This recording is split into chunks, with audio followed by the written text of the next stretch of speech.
Hello students, I am Amit Parik. All of you are welcome in Gayatri classes. Before we start this video, if you have not subscribed the channel, please subscribe the channel and like the video. Today we will talk about chapter number 1st, solid state, part 8. Our first topic is non-stoichiometry defects. There are two types of non-stoichiometric defects. First is metallic axis defect. This defect is divided into two parts. First is anionic vacancies. देखिए students, जैसे कि हम बात कर रहे थे, पिछले video में हमने बात की थी डिफेक्ट्स की, तो हमारा लास्ट जो डिफेक्ट बचा था वो था नॉन स्टोइकियोमेट्रिक डिफेक्ट। अब नॉन स्टोइकियोमेट्रिक जो डिफेक्ट्स है इसे टू पार्ट्स में डिवाइड किया गया है। पहला है metal axis defect. Metal axis defect को भी यहाँ पे टू पार्ट्स में डिवाइड किया गया है। सबसे पहला आता है एनायनिक वैकेंसीज। अब एनायनिक वैकेंसी के बारे में आप लोग बता दूं कि एनायंस और केटायंस दो यहाँ पे आयन होते हैं, ठीक है। एक तो होता है केटायन, ठीक है, और एक होता है एनायन, ठीक है। ठीक, अब जो एनायंस होते हैं इनके ऊपर तो नेगेटिव चार्ज रहता है, ठीक है, और जो केटायन होते हैं वो पॉजिटिव चार्ज लिए रहते हैं। जिस तरीके से सोडियम जो है Na+, ये क्या है, केटायन है, ठीक है, और जो एनायन है ये नेगेटिव चार्ज लिए हुए रहते हैं, तो Cl- जैसे यहाँ पे एनायंस होते हैं। ठीक, चलते हैं एनायनिक वैकेंसीज पर। When anion leaves from their lattice points and electrons are left on their position, then anionic vacancy defects are produced। देखिए स्टूडेंट, जिस तरीके से मान लीजिए एक लेटेस्ट पॉइंट ये है, ठीक है, इसके अंदर कोई हमारा एनाइन जो है इसके अंदर रखा हुआ है, ठीक है, Cl- है, ठीक। अब मान लीजिए कि इस क्रिस्टल लेटेस्ट को हम क्या देते हैं, एनर्जी प्रोवाइड करवाते हैं, या हम इसे क्या प्रोवाइड करवाते हैं, हीट हम इसे प्रोवाइड करवाते हैं, या ये सराउंडिंग से हीट को या एनर्जी को गेन करता है। ठीक, तो क्या होगा कि यहाँ से जो Cl जो है ये उस क्रिस्टल की सरफेस पर जाकर के क्या हो जाता है, ये वहाँ पर जाकर के ऑक्यूपाइड हो जाता है, या सरफेस पर जाकर के रिलीज हो जाता है, और वहाँ से ये क्या करता है, अपना जो क्रिस्टल लेटिस जो है और लेटिस पॉइंट जो है इसके अंदर ये अपना जो इलेक्ट्रॉन है वो यहाँ पे छोड़ जाता है। ठीक है, अब इसके छोड़ जाने से क्या होगा, देखिए जब ये अपना जो इलेक्ट्रॉन जो है ये छोड़ता है क्रिस्टल लेटिस में, तो क्रिस्टल लेटिस के अंदर छोड़ने पर क्या होती है, इलेक्ट्रॉनिक नेगेटिविटी जो है उस क्रिस्टल लेटिस की वो बनी हुई रह जाती है। एग्जांपल देखिए, when NaCl KCl crystal is heated in the atmosphere of vapour of sodium vapour. देखिए जब क्या है कि NaCl क्रिस्टल को या KCl क्रिस्टल को किसी को भी सोडियम वेपर जो होगा, ठीक है, सोडियम वेपर जो होगी उसकी प्रेजेंस में जब इसके क्या किया जाता है, हीट किया जाता है, तो जो NaCl के जो क्रिस्टल लेटिस होता है या NaCl की जो क्रिस्टल की जो सरफेस होता है वहाँ पर जाकर के जो Cl जो होता है वो क्या होता है, वहाँ पे उस सरफेस पे डिपॉजिट हो जाता है। क्या होता है, उस सरफेस पे डिपॉजिट हो जाता है, और उसके और जो बात करें हम इलेक्ट्रॉन की, यह अपना इलेक्ट्रॉन छोड़ करके क्रिस्टल लेटिस में चला अपना सरफेस पे चला जाता है। ठीक है, तो ये हो गई इसकी बात। ठीक है, नेक्स्ट बात आती है the electron released at anionic vacancy place maintain the electrical neutrality। ये जो एनायनिक वैकेंसीज में जो E- इलेक्ट्रॉन छोड़ जाते हैं इससे उस क्रिस्टल की जो है वो न्यूट्रलिटी बनी हुई रहती है। This electrons are known as F centres. ये जो इलेक्ट्रॉन्स है ये F सेंटर्स कहलाते हैं। अब बात करते हैं हम F सेंटर की। जो F सेंटर है वो होते क्या हैं, अब F सेंटर की बात करें तो F सेंटर वो होते हैं जो क्रिस्टल लेटिस के अंदर मिलता है, और इसी के कारण जो क्रिस्टल लेटिस होते हैं, जो क्रिस्टल होता है तो उसका जो कलर्ड वो क्रिस्टल शो करते हैं। जिस तरीके से हमने देखा होगा कि जब हम नमक को थोड़ा सा हीट करते हैं, NaCl को जब हम थोड़ा सा हीट करते हैं तो हीट करने के बाद में जो उसका जो सरफेस होता है वो क्या कैसा हो जाता है, येलोइश कलर का हो जाता है, थोड़ा थोड़ा येलो कलर का होता है। क्यों होता है, क्योंकि उसके अंदर नॉन आयनिक जो है डिफेक्ट आ चुका होता है, और उसके अंदर F सेंटर्स इलेक्ट्रॉन क्या हो जाते हैं, फ्री रहते हैं। तो इस रीजन से ये NaCl क्रिस्टल जो है कभी कभी हमें येलो कलर के दिखाई देते हैं। जिस तरीके से आप लोगों के सामने एक लेटिस क्रिस्टल लेटिस यहाँ पे दिया हुआ है, ठीक है, और क्रिस्टल लेटिस जो दिया हुआ है इसके अंदर देखिए यहाँ पे पॉजिटिव आयन और नेगेटिव आयन पूरे क्रिस्टल में क्या है, बिल्कुल इक्वली यहाँ पे अरेंज्ड है। बट क्या होगा कि जब हम इस क्रिस्टल को हीट देते हैं, क्या देते हैं, हीट देते हैं, या ये अपने एनवायरनमेंट से अपने चारों तरफ से जब हीट को एब्जॉर्ब करता है, एब्जॉर्ब करने के बाद में यहाँ से जो बी जो है, ये बी नेगेटिव जो है, ये क्या होता है, बी नेगेटिव यहाँ से निकल करके चला जाता है और अपना जो इलेक्ट्रॉन जो है वो यहाँ पे ये छोड़ के जाता है, जिससे कि इस क्रिस्टल की जो न्यूट्रलिटी है वो बनी हुई रहती है, जिससे कि इसके अंदर कोई इलेक्ट्रिक चार्ज इसमें नहीं उत्पन्न होता है। ठीक है, नेक्स्ट है हमारे पास में presence of extra cation at interstitial site. देखिए, प्रेजेंस का मतलब है कि उपस्थिति किसी कैटायन की इंटरस्टिशियल साइट में। जब कोई कैटायन जो होगा वो कैटायन क्या होता है, पॉजिटिव चार्ज होता है। ठीक है, अब जब किसी क्रिस्टल जो है, ये मान लीजिए ये क्रिस्टल है और क्रिस्टल के जो एटम्स जो हैं वो अरेंज्ड हैं। अब इन क्रिस्टल्स के थोड़ा से क्या होती है, यहाँ पे गैप रहते हैं, जिनको अपन क्या कहते हैं, इंटरस्टिशियल साइट कहते हैं। और इन इंटरस्टिशियल साइट पर यदि कोई पॉजिटिव आयन हमें मिलता है तो वही क्या कहलाती है, presence of extra interstitial cation या इंटरस्टिशियल साइट हमारे कहलाती है। देखिए, in this defect extra cation occupy the interstitial site and to maintain the electrical neutrality electrons also occupy this interstitial site। तो देखो मैंने कहा था कि इंटरस्टिशियल साइट पर कोई पॉजिटिव आयन यहाँ पे आ करके रह जाता है, अपनी जगह ऑक्यूपाई कर लेता है। तो साथ ही क्या होती है कि उस रिएक्शन में से इलेक्ट्रॉन भी वहाँ से क्या होते हैं, रिलीज होते हैं, और वो इलेक्ट्रॉन भी क्या होते हैं, इस क्रिस्टल लेटिस की इंटरस्टिशियल साइट पर आकर के अपनी जगह ऑक्यूपाई कर लेते हैं, जिससे पॉजिटिव और नेगेटिव जो आयन है ये इनकी जो एक दूसरे के जो इलेक्ट्रिक जो फील्ड होता है या जो इलेक्ट्रिकली इनकी जो वैलेंसीज होती है उनको क्या कर लेते हैं, ये एक दूसरे को बिल्कुल कैंसिल कर देते हैं, जिसके कारण वो जो क्रिस्टल जो है वो कैसा रहता है, हमेशा न्यूट्रल बना रहता है। ठीक है, तो देखिए इसका यहाँ पे एग्जांपल दिया हुआ है, ZnO at room temperature which in colour on heating a type of non stoichiometric defect is generated and crystal yellow. जो ZnO जो है ये रूम टेम्परेचर कौन से कलर का होता है, वाइट कलर का होता है। बट जब इसे क्या करते हैं कि गर्म किया जाता है तो इसके अंदर नॉन स्टाइगोमेट्रिक डिफेक्ट इसके अंदर आ जाता है, और नॉन स्टाइगोमेट्रिक डिफेक्ट आने से इसका जो कलर हो जाता है वो कैसा हो जाता है दोस्तों, येलो कलर हो जाता है। कौन सा कलर हो जाता है, येलो कलर इसका हो जाता है, और येलो कलर आने से इसके अंदर ये डिफेक्ट देखा जा सकता है। जिस तरीके से ये रिएक्शन यहाँ पे दी हुई है, क्या दी हुई है कि ZnO जो है, जिंक ऑक्साइड जो है, इसको क्या किया जाता है, हीट किया जाता है। तो जिंक ऑक्साइड जो है Zn2+ के रूप में क्या होता है, टूटता है, और ऑक्सीजन जो है यहाँ पे हाफ ऑक्सीजन हमारे पास में रहती है, और 2 इलेक्ट्रॉन इसमें से क्या होते हैं, रिलीज होते हैं। तो देखिए इसको हम डायग्राम से समझ लेते हैं कि जिस तरीके से ये डायग्राम हमारे पास में दिया हुआ है। ठीक है, जैसे मान लीजिए 8+ जो है यहाँ पे जिंक Zn+ यहाँ पे आकर के बैठता है, तो Zn+ आकर के यहाँ बैठता है, तो हम मानते हैं कि उस रिएक्शन में से जो Zn2+ के जो इलेक्ट्रॉन थे या 2e- जो इलेक्ट्रॉन थे, उसके अंदर से एक इलेक्ट्रॉन आकर के इस लेटिस साइट में यहाँ पे आकर के उसकी जगह ऑक्यूपाई कर लेगा, जिससे कि क्या नाम से यहाँ पर इसका इलेक्ट्रिक जो चार्ज होगा वो क्या होगा, न्यूट्रल हमेशा बना रहेगा, और ये क्रिस्टल जो है हमेशा न्यूट्रल रहेगा। तो इसे ही हम क्या कहते हैं, extra cation interstitial site defect हम इसे कह सकते हैं। ठीक है, नेक्स्ट देखिए इसके अंदर दे रखा है metal deficiency defect. Metal deficiency का मतलब है ज़्यादा यदि कुछ मिलता है तो उसे मेटल डेफिशिएंसी डिफेक्ट हम कहेंगे। तो इसके अंदर देखिए there are 2 types of metal deficiency defect. यहाँ मेटल जो डेफिशिएंसी डिफेक्ट जो है यहाँ पे इसके 2 टाइप्स हैं। ठीक है, फर्स्ट जो टाइप है यहाँ पे वो है कैटायनिक वैकेंसी। ठीक है, इसके अंदर आता है some time cation leave their lattice point. यहाँ पे जो है कैटायन जो है वो अपना लेटिस पॉइंट छोड़ करके क्या हो जाता है, यहाँ से बाहर निकल जाता है। ठीक है, अब बाहर निकलेगा तो क्या होगा, उससे इस लेटिस पर क्या इफेक्ट पड़ेगा वो हम देख लेते हैं। To counter balance the negative charge nearest cation accept the extra positive charge. अब इसके अंदर क्या होती है कि इसकी जो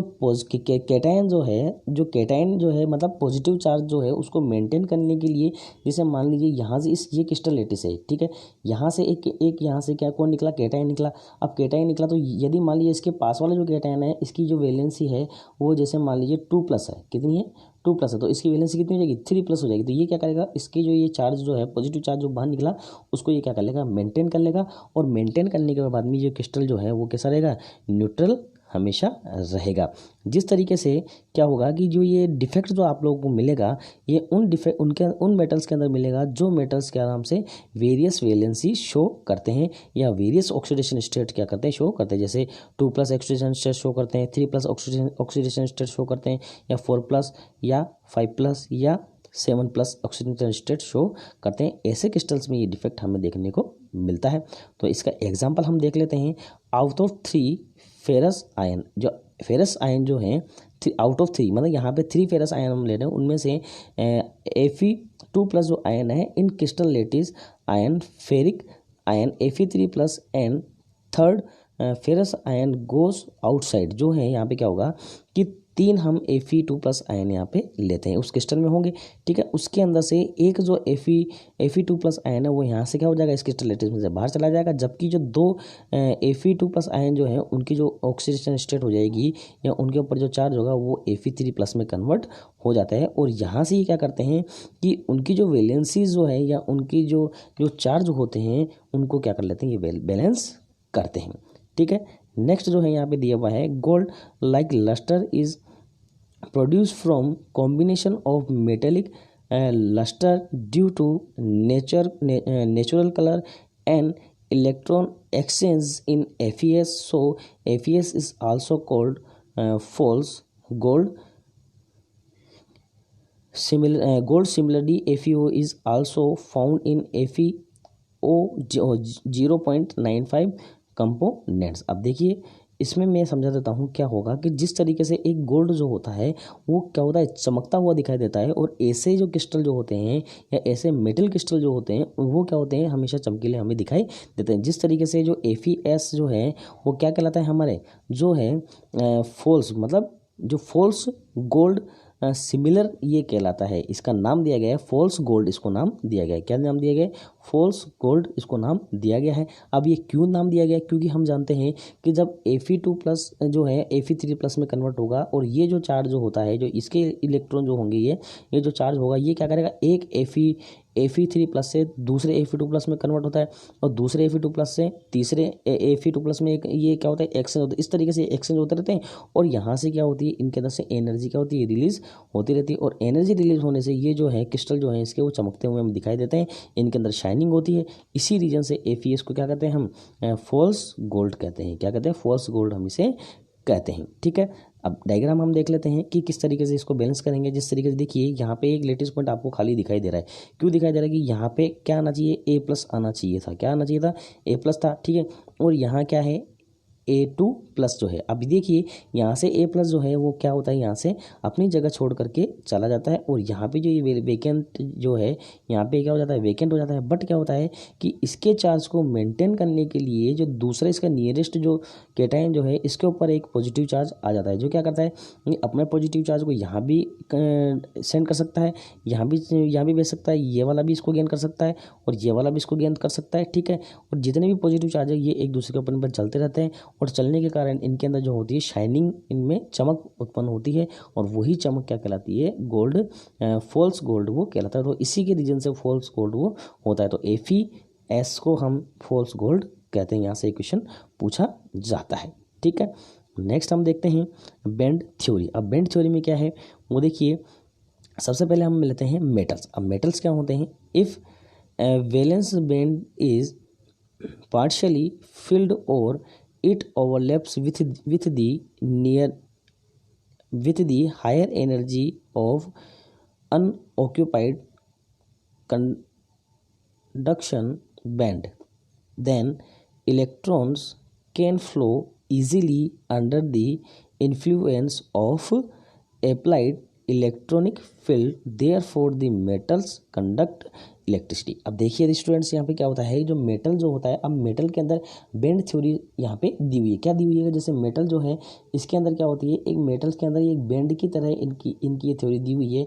अब ये थ्योरी क्यों दी हुई है, क्योंकि यहाँ पे ये कहता है कि if valence band is partially field. अब जो आप लोगों की यहाँ पे क्या होगा कि जो वैलेंस बैंड होगा ये क्या पार्शियली क्या होगा, इलेक्ट्रॉन से ये क्या होगा, फिल्ड होगा, जबकि जो दूसरा जो होगा हायर एनर्जी वाला बैंड जो होगा वो क्या होगा, यहाँ पे खाली होगा। अब खाली होने से क्या होगा, इस ये वाला जो बैंड है इसके अंदर फ्री इलेक्ट्रॉन्स इसमें मिलेंगे। अब जब ये क्या होगा कि इसके अंदर जब इसके अंदर एनर्जी मिलेगी तो ये एनर्जी जो होगी वो जो खाली बैंड जो है उसके अंदर ये एनर्जी यहाँ से जाती है, इलेक्ट्रॉन्स यहाँ से जाते हैं और इलेक्ट्रॉन यहाँ से जाएंगे तो इसके अंदर इलेक्ट्रिसिटी फ्लो हो गई। इसीलिए मेटल्स के अंदर क्या होते हैं, यहाँ पर इलेक्ट्रिसिटी फ्लो होती है। तो एक बार मैं वापस से बताता हूँ, if valence bond is partially filled, जब वैलेंस बॉन्ड जो है पार्शली फिल्ड होंगे और it overlap with the higher energy और अनऑक्यूपाइड कंडीशन बैंड, और अनऑक्यूपाइड कंडीशन बैंड से क्या होंगे, अटैच्ड होंगे या उनके ऊपर ओवरलैप होंगे। तो इनके ऊपर ओवरलैप होने से क्या होंगे कि जो हमारे या इसके अंदर वैलेंस बॉन्ड के अंदर वैलेंस बॉन्ड के अंदर जो इलेक्ट्रॉन्स थे वो क्या होंगे, इस दूसरे खाली बॉन्ड के अंदर चले जाएंगे और जिससे क्या नाम से इलेक्ट्रिसिटी फ्लो करता है। ठीक है, यहाँ पे नेक्स्ट आता है इंसुलेटर। अब इंसुलेटर के अंदर क्या है, देखिए, if there is more difference between filled valence band and unoccupied conduction band, then electrons can not jump from the energy gap due to which the conductivity of substances is either very less or behave as in insulator. अब insulator जो होते हैं, एक तो होते हैं हमारे पास में जो कंडक्ट बैंड होता है और एक होता है नॉन ऑक्यूपाइड बैंड जो होता है। इन दोनों के जो बीच की जो डिस्टेंस है वो क्या होती है, ज़्यादा होती है और जिसके अंदर इलेक्ट्रॉन्स होते हैं उसको हीट मिलने पर या एनर्जी मिलने पर वो क्या है कि इसके अंदर अपने इलेक्ट्रॉन्स क्या करते हैं, पहुंचा नहीं पाते हैं। और जब इसके अंदर इलेक्ट्रॉन जाएंगे ही नहीं तो ये जो होंगे, जो ये कंपाउंड जो होंगे या ये हमारे पास में मॉलिक्यूल जो होंगे या हमारे पास जो क्रिस्टल जो होगा वो क्या होगा, इंसुलेटर होगा। क्या होगा, वो इंसुलेटर होगा। ठीक है, नेक्स्ट हमारे पास में आता है सेमी कंडक्टर्स। अब सेमी कंडक्टर्स क्या है, देखिए, there is less energy difference between valence bond and conduction bond. यहाँ पे वैलेंस बॉन्ड जो होते हैं और कंडक्शन बॉन्ड जो होते हैं दोनों में क्या है कि एनर्जी लेवल का जो है थोड़ा सा डिफरेंस जो होता है वो बहुत कम होता है। जिस तरीके से यहाँ देखिए, ये मान लीजिए कंडक्शन बैंड्स हैं, ठीक है, और ये क्या है, ये वैलेंस बैंड है। इन दोनों के बीच में जो गैप होगा वो बहुत थोड़ा होता है, जिससे कि क्या नाम से थोड़ी सी एनर्जी देने पर इसके इलेक्ट्रॉन क्या होते हैं, इसके अंदर चले जाते हैं, जिससे कि इनके अंदर एनर्जी जो इलेक्ट्रिसिटी है वो फ्लो हो जाती है। सम इलेक्ट्रॉन्स जम in conduction band and exhibit less conductivity, और ये क्या शो करते हैं, लेस कंडक्टिविटी शो करते हैं, बहुत थोड़ी कंडक्टिविटी शो करते हैं। ठीक है, this energy of electrons increases with increasing in temperature. अब जो इनकी जो इलेक्ट्रॉन्स की जो एनर्जी होगी वो कब इंक्रीज होगी, जब हम इसका टेम्परेचर बढ़ाएंगे, और इसी तरीके जैसे हम टेम्परेचर बढ़ाएंगे और ये इसकी कंडक्टिविटी भी क्या होगी, बढ़ती जाती, क्योंकि फ्री इलेक्ट्रॉन्स क्या होंगे, दूसरे जो इसमें कंडक्शन बैंड जो हैं उसके अंदर पहुंच जाते हैं। ठीक है, thus more number of electrons can jump in conduction bands due to with the conductivity of semiconductors increases with increasing in temperature। तो क्या होगी, इस कंडक्टर की जो कंडक्टिविटी है वो क्या होगी, बढ़ेगी। क्यों बढ़ेगी, क्योंकि जो कंडक्शन बैंड जो है उनके अंदर फ्री इलेक्ट्रॉन्स क्या होंगे, चले जाएंगे और फ्री इलेक्ट्रॉन्स जाने से इनकी कंडक्टिविटी बढ़ती जाएगी। जिस तरीके से यहाँ पे ये दिया हुआ है कि ओवरलैप जो हो रहा है, ये जो है यहाँ पर ये कौन सा बैंड है, ये कंडक्शन बैंड जो है यहाँ पे दिया हुआ है। ठीक है, और यहाँ पे ये जो दिया हुआ है, ये नीचे दिया हुआ है, ये वैलेंस बॉन्ड आप लोगों के दिया हुआ है। अब वैलेंस बॉन्ड जो है और यहाँ पे जो है कंडक्शन मेटल्स के अंदर की बात कर रहा हूँ, तो मेटल में जो वैलेंस बॉन्ड जो है और क्या नाम से यहाँ पे कंडक्शन बॉन्ड जो है दोनों ही क्या होते हैं, एक दूसरे के ऊपर ओवरलैप होते हैं, जिसके कारण क्या होते हैं, वैलेंस बॉन्ड के अंदर फ्री इलेक्ट्रॉन जो होते हैं वो किस में जम कर जाते हैं, वो कंडक्शन बैंड के अंदर जम कर जाते हैं। इसलिए मेटल्स क्या होते हैं, बहुत ज़्यादा इलेक्ट्रिसिटी के कंडक्टर्स होते हैं, जबकि सेमी कंडक्टर के बीच में ये जो गैप जो होता है वो बहुत थोड़ा होता है। और सेमी कंडक्टर के बीच में ये गैप थोड़ा होने के कारण क्या होती है, जब इसको टेम्परेचर दिया जाता है तो इसके इलेक्ट्रॉन जो होते हैं वो कंडक्शन बैंड के अंदर क्या होता है, ट्रांसफर हो जाते हैं, और ट्रांसफर होने के बाद में ये थोड़ा सा इंसुलेटर होते हैं, मतलब बहुत थोड़ी सी इलेक्ट्रिसिटी फ्लो करते हैं। बट टेम्परेचर इंक्रीज होगा तब और भी ज़्यादा ये क्या होंगे, इलेक्ट्रिसिटी फ्लो करेंगे, क्योंकि इसके अंदर से फिर इलेक्ट्रॉन इसके अंदर जाएंगे। नेक्स्ट अपने आता है इंसुलेटर। अब इंसुलेटर जो होते हैं उसमें क्या होते हैं कि जो कंडक्टर बैंड होता है और क्या नाम से इसमें वैलेंस बैंड होते हैं, इन दोनों के बीच का जो गैप, एनर्जी गैप जो होता है वो बहुत हायर होता है, और हायर होने के कारण जो इसके इलेक्ट्रॉन जो हैं वो इस कंडक्शन बैंड के अंदर क्या होते हैं, जंप नहीं कर पाते, इसलिए क्या होते हैं, इलेक्ट्रिसिटी इसमें फ्लो नहीं होती है।